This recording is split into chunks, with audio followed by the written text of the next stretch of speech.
Dostlar, sizcə iqlim silahı mövcuddurmu? Bəli, mövcuddur və ABŞ bundan artıq istifadə etmişdir. Vyetnam müharibəsi zamanı ABŞ ordusu İspanak adlı gizli bir əməliyyat həyata keçirdi.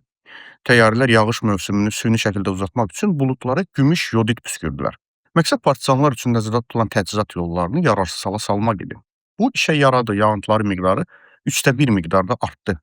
Ancaq bu əməliyyat müharibənin gedişinə əhəmiyyətli bir şəkildə təsir etmədi.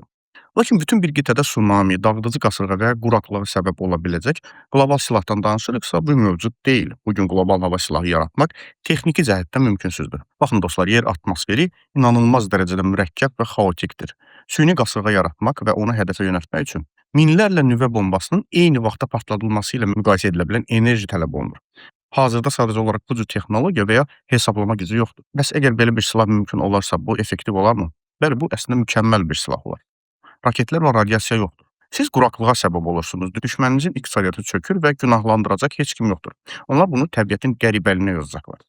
Ancaq belə bir silahın tətbiqi öz sahibinə zərər vurar. Belə ki, atmosfer heç bir sərhəd tanımır. Əgər qonşu ölkənin əkinlərinə zərər vuracaq quraqlıq yaratsanız, hərəkət edən hava kütlələri sizin ərazinizdə dəhşətli bir daşqın yarada bilər. Baş verə biləcək nəticələri proqnozlaşdırmaq mümkün deyil. Məhz bütün planeti məhv etmək riski üzündən 1977-ci ildə BMT hava şəraitindən istifadə edərək müharibə aparmağı qəti qadağan edən bir konvensiya qəbul etdi. Beləliklə, lokal olaraq buludlarla oynaya bilərik, amma hədəflənmiş iqlim silahı hələ ki elmi fantastikadır.